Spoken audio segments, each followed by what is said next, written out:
चला सोबत म्हणायचे माझ्या. विद्येविना मतीविना नीतीविना गतीविना महत्वाचं. वित्ताविना आणि इतके अनर्थ. चला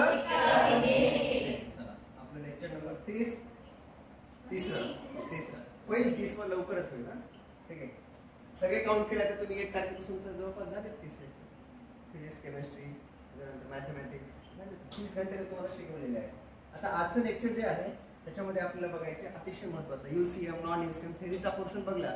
नेमका याचा वापर काय, ऍप्लिकेशन्स काय ते आपल्याला बघायचे. त्याला म्हणतात ऍप्लिकेशन्स ऑफ यूसीएम. ऑलरेडी तुम्हाला माहिती आहे. यू म्हणजे युनिफॉर्म, सी म्हणजे एम म्हणजे दॅट इज द यूसीएम. ठीक आहे. त्यातला पहिला जो ऍप्लिकेशन आहे, पहिला जो वापर केला जातो त्यामधला एक शब्द तुम्हाला माहित पाहिजे, हॉरिझॉन्टल. हॉरिझॉन्टल म्हणजे आडवा, सिंपली हॉरिझॉन्टल. रोड म्हणजे आडवा रोड. रोड आडवाच असतो कधी. कर्व पण असू शकतो असा. तो आपल्या नंतर त्याला बँक रोड म्हणू शकतो आपण. आता रोड कसा आहे का, असा सरळ आहे किंवा असा आडवा आहे. ओके. याच्यावर एक गाडी थांबली. याच्यावर काय झाली, गाडी थांबली. सिंपली आपल्याला पहिला जो बघायचा आहे, vehicle along the horizontal circular track. कसा आहे, horizontal circular track. Okay. Simply vehicle along the horizontal circular track हा पहिला ऍप्लिकेशन आहे. त्याचा कसा वापर करायचा तर आपण बघूया. ठीक आहे. पहिल्या ऍप्लिकेशन मी नोट करतो. तर एक एक पॉईंट आपण नोट करत जातो आणि समजून घेतो. मग हेडिंग काय टाकू मी, applications of UCM. Applications of uniform circular motion. त्यातला पहिला ऍप्लिकेशन कोणता आहे, पहिला व्हेइकल. व्हेइकल म्हणजे वाहन. व्हेइकल अलॉंग कोणतं, हॉरिझॉन्टल सर्क्युलर ट्रॅक. बरं, सर्क्युलर म्हणजे गोलाकार सिंपली असा. पण इथं सरळ आहे ना हा ट्रॅक, किंवा इथं सरळ आहे हा ट्रॅक, त्याला म्हणतात. ठीक आहे. ट्रॅक म्हणजे रस्ता. ट्रॅक म्हणजे काय, रस्ता. ठीक आहे. इथपर्यंत आलं लक्षात. आपण ऍप्लिकेशन बघायला, व्हेइकल थांबलेला आहे किंवा जात आहे एका हॉरिझॉन्टल सर्क्युलर ट्रॅक. इथपर्यंत जरी लक्षात ठेवलं तरी चालेल. हॉरिझॉन्टल. पुढे बघा, ही आहे त्याची डायग्राम. आता ही डायग्राम तुम्हाला महत्वाची आहे. यात काय काय दिले तुम्हाला बघावं लागेल. काय दिले, एक वाहन दिले. ठीक आहे. वाहन कसं दिसायला बघायचं, ते खालचे टायर आहेत. ते काय, त्याचे टायर्स. टायर्स म्हणजे चाक. काय त्याचे चाक आहेत दोन. किती, दोनच असतात ना. आता बघा ही डायग्राम खूप महत्वाची आहे, लक्ष द्या. वर आहे हे एन. एन म्हणजे नॉर्मल. एन म्हणजे काय रे, normal. N stands for the normal. हे काय आहे, आपली गाडी. हे त्याचे चाकू. आणि हा सगळ्यात महत्वाचा हा आहे इथे सी. काय दिलेलं, कारण की हा ट्रॅक कसा होता, सर्क्युलर ट्रॅक असा. हे त्याची रेडियस झाली सर्क्युलर ट्रॅक. ओके. आणि तिथून चाललाय तो. ओके, जाऊ द्या. त्याचं वजन आहे. वजन म्हणजे आपलं weight. Weight is equal to M G. M म्हणजे मास, जी म्हणजे ग्रॅव्हिटेशनल.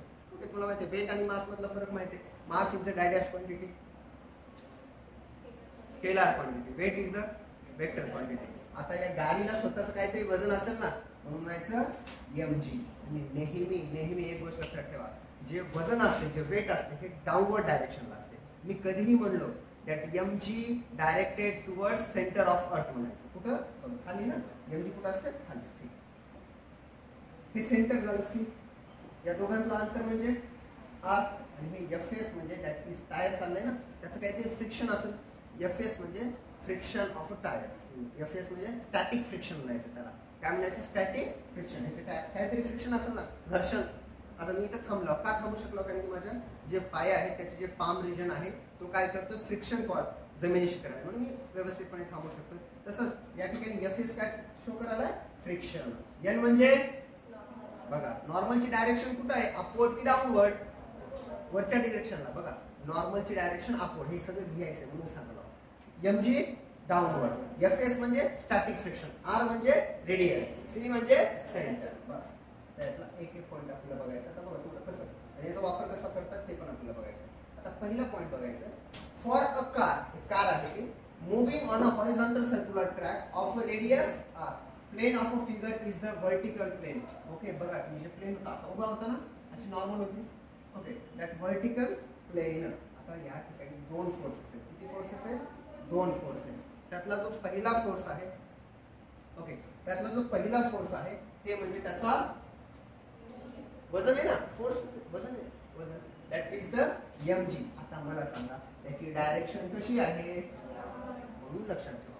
दुसरा जो फोर्स आहे अपवर्ड, नॉर्मल रिॲक्शन त्याला अपवर्ड म्हणतात. तो वर्टिकली कसा आहे, डायरेक्शन अपवर्ड. आणि त्यात आता जो वर आणि खाली करतो ना तो बॅलन्स करतो, गाडीला असं बरोबर बॅलन्स करते. ओके, नॉर्मल त्या mg ला बॅलन्स करतो म्हणून ती गाडी बरोबर बॅलन्स आहे.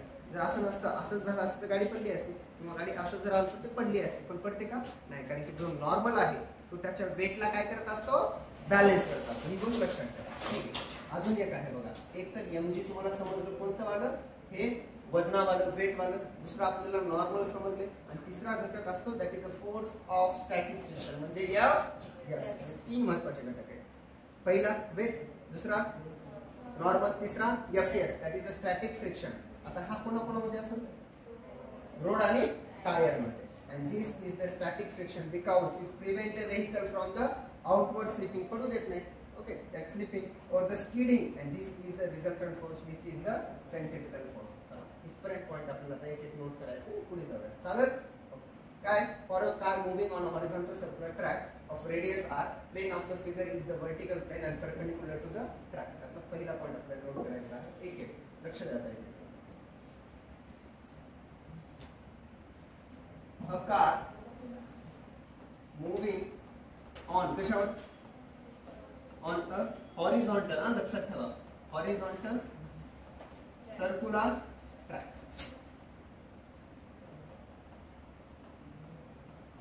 having radius है ना, having of radius किंवा having radius r,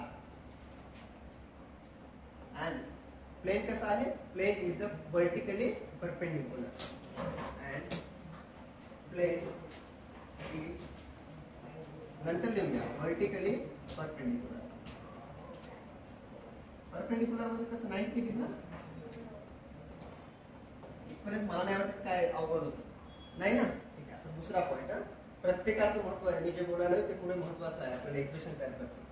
दुसरं, किती फोर्सेस अप्लाय होतात त्या कारवर, दोन नाही, ती नॉर्मल पण आहे, वेट पण आहे आणि static friction. 3 forces are acted from car किंवा vehicle.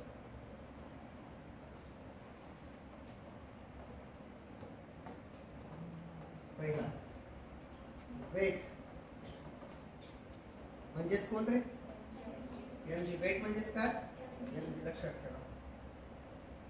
डायरेक्टेड वेट ऑफ लिहितो म्हणजे समजावून ना, बरंच आपल्याला शॉर्ट करता येते पण पुन्हा समजावून नाही, प्रत्येक वाक्य लिहायला. वेट mg ऑफ व्हेइकल, कोणाचं, ऑफ व्हेइकल.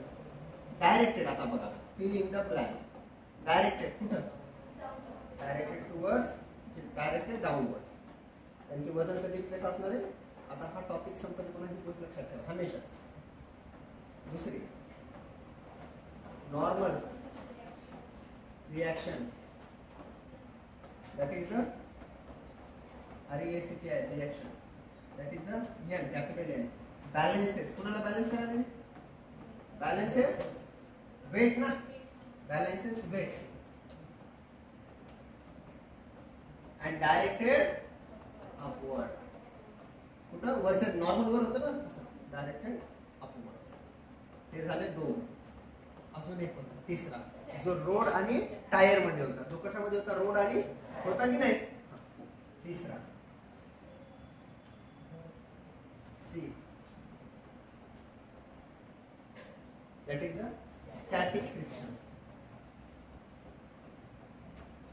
present between कोणामध्ये, road and tyre of a vehicle, road and tyre of vehicle. बरं कसं असेल, याचं काम काय आहे, इट प्रिव्हेंट, काय करतो हा, इट प्रिव्हेंट स्लिपिंग. स्लिपिंग म्हणजे स्लिप होणे किंवा स्किडिंग. स्लिपिंग SLW काय होतं, स्लिपिंग और स्पीडिंग. एक शब्द आहे, खूप छान शब्द आहे, स्पीडिंग ऑफ व्हेइकल. तुम्हाला लक्ष देऊन ऐकावं लागणार आहे.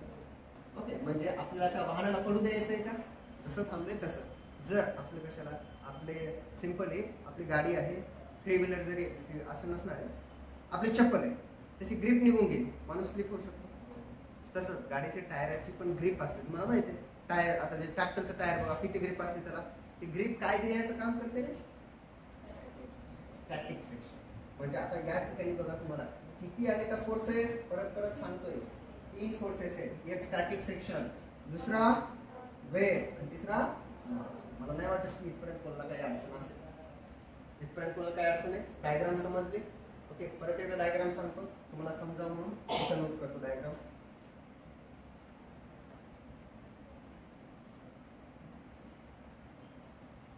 टायर आहे बरं,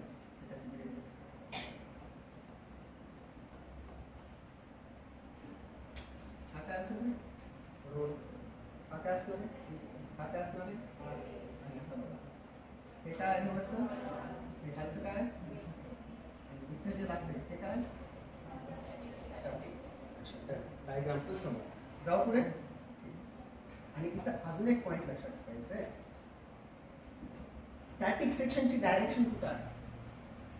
टुवर्ड द सेंटर. म्हणजे या फोर्सला काहीतरी नाव होतं, सेंट्रिपिटल फोर्स. म्हणून आता याच्यानंतरचा पुढचा पॉइंट आपण जो ऍड करणार आहोत ना, that FS static friction is directed towards the centre of a centre. That's why that force is known as the centripetal force. मी काय म्हणलं? एफएस दुसरा पॉइंट आहे.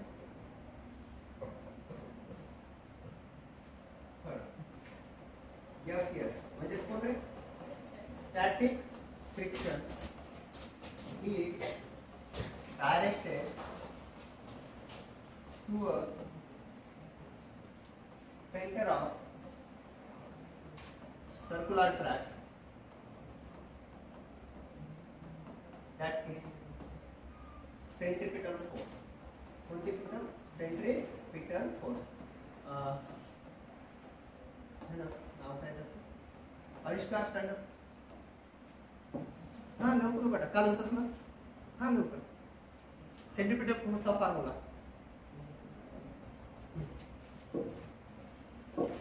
येते mv² divided by R. Formula already माहिती आहे ना तुम्हाला, mv² डिवायडेड बाय आर. आता त्या फॉर्म्युलाची आपल्याला या ठिकाणी गरज पडणार आहे. आता मी जे काही सांगितलं या ठिकाणी आठवलं सेंट्रिपिटल. कुणाला काही अडचण येत पाहिजे? मला नाही वाटत की कुणाला काही अडचण असणार आहे. आता बघायचं की जे नॉर्मल आहे, नॉर्मल कोणाला बॅलन्स करत होतं? नॉर्मल कोणाला बॅलन्स करत होतं? वेटला. वरचं नॉर्मल कोणाला बॅलन्स करते? वेटला. म्हणजे n बरोबर इक्वेशन नंबर दुसरं बघा. आता दुसरं आहे स्टॅटिक फ्रिक्शन. कुठं? सेंटर. म्हणजे कोणतं इक्वेशन आलं? mv that fs is equal to mv² divided by r. Equation number. कोणासाठी काही अडचण? त्याचा वापर इथे होता बरं. that normal is equal to mg आणि fs is equal to mv² divided by r. आता बघा fs इथे काय म्हणजे dividing second by the first. सेकंडला आपण फर्स्ट ने डिवाइड करायला. ओके, म्हणजे fs is equal to v² divided by rg. Okay, आणि याला आपण डिवाइड केलं कशानं? n is equal to mg ने डिवाइड केलं. आता कसं करायचं काय नाही तुम्ही करून दाखवा. हे जे नोट्स आहेत ना बेटा, हे फक्त समजण्यासाठी म्हणजे जस्ट ओव्हर आले, याला डीपली एक्सप्लेन करावं लागतं. कारण की डायरेक्ट डिव्हिजन दिले का नाही, आता ते आपण इथे डिव्हिजन करणार आहोत. ठीक आहे, पुढचा पॉइंट आता ठीक आहे. पुढे आपण सुरू करायला. n हा कोणाला बॅलन्स करतो? चला बोला. समीकरण नंबर दुसरा. दुसऱ्यांदा काय होतं? fs कोणाला बॅलन्स करत होता? mv² divided by. समीकरण नंबर आता बघा, इक्वेशन नंबर सेकंड हा काय करायचा आपल्याला? डिवाइडेड बाय कोण? Divided by first equation. चला डिवाइड करायला सुरू करतो ना. ज्याला येत नाही त्यांना पण येईल, लक्ष द्यायचं. पहिले इक्वेशन मला सेकंड वर घ्यावं लागलं ना, डिव्हिजन असते ते.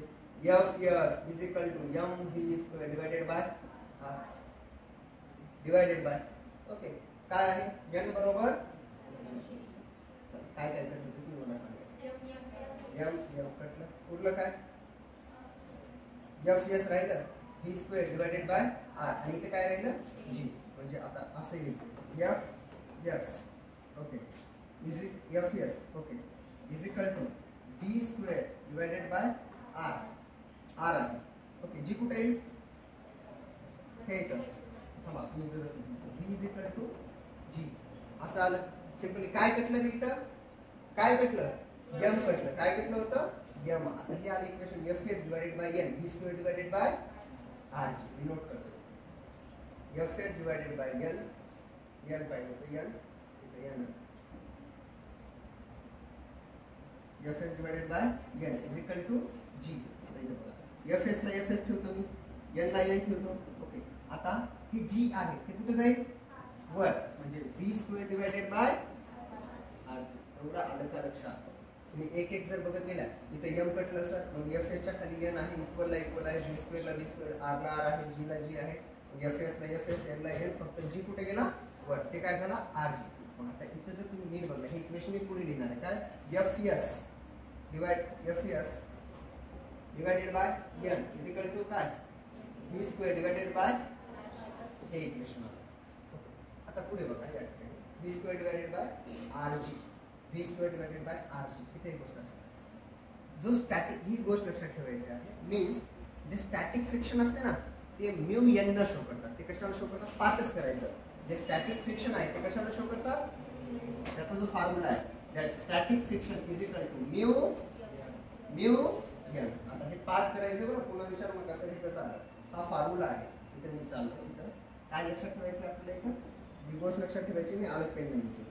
रिमेंबर मला स्टॅटिक फ्रिक्शन लक्षात ठेवायचं याला म्यू एन म्हणतात. आता तुम्हाला इथे कुठे स्टॅटिक फ्रिक्शन दिसाले कुठे दिसाले इथं. मग इथे मी काय ठेवू शकतो म्यू एन खाली काय दिसाले इज इक्वल टू काय दिसाले डिवायडेड बाय. आता काहीतरी कटणार आहे. काय कटणार आहे काय कटेल एन काय उरलं रे mu is equal to V square divided by आपले विचार भागाकारात इकडे कशामध्ये येतात गुणाकारात म्हणजे V square is equal to mu R G. हे स्क्वेअर आहे ना याच्या डोक्यात मी असं करतो याचं स्क्वेअर काढून टाकतो इकडे स्क्वेअर रूट देतो म्हणजे simply V is equal to under root mu R. हे झालं आपलं पहिलं ऍप्लिकेशन. काय झालं sir V is equal to mu R G. आता तुम्ही म्हणू काय होईल that is the speed of that vehicle. त्या व्हेकलची काय ती स्पीड तेवढी पाहिजे म्हणजे व्ही मॅक्झिमम पाहिजे तेवढी पाहिजे. मॅक्झिमम म्हणजे त्याच्यापेक्षा कमी चालेल का नाही. तुम्हाला याच्यासाठी एखादा तुम्ही ते आपल्याला बघायचं वेल वॉल ऑफ डेथ बघायचं त्यावेळेस बघा ते जे गाड्या पळवतात बघा वर त्यांनी स्पीड कमी केली की सरळ काय होते ते खाली पडते. मग त्याची स्पीड कशी पाहिजे मॅक्झिमम म्हणून त्याला व्ही मॅक्स म्हणतात. मग आपला या ठिकाणी जो आपण ऍप्लिकेशन मधला पहिला पॉईंट बघला होता कोणता की व्हेकल त्या हॉरिझॉन्टल मध्ये सर्क्युलर पाथ मध्ये जायचं असेल तर त्याची स्पीड किती पाहिजे व्ही मॅक्स पाहिजे. हे लक्षात ठेवायचं. व्ही काय पाहिजे मॅक्स पाहिजे. फॉर्म्युला आता आपण काढलाय काय होता काय पुढे होतं पुढे काय होतं पुढे काय होतं हा फॉर्म्युला तुम्हाला लक्षात ठेवायचा about the that vehicle covered distance on a horizontal circular path किंवा सर्क्युलर ट्रॅक. हे आहे समजलं ठीक आहे. आता एक एक पॉईंट तुम्हाला नोट करून घ्यायचा आहे आणि नोट करताना रिवाइज करायचं म्हणजे तुम्हाला काय होणार ते पाठ होणार आहे. चालेल.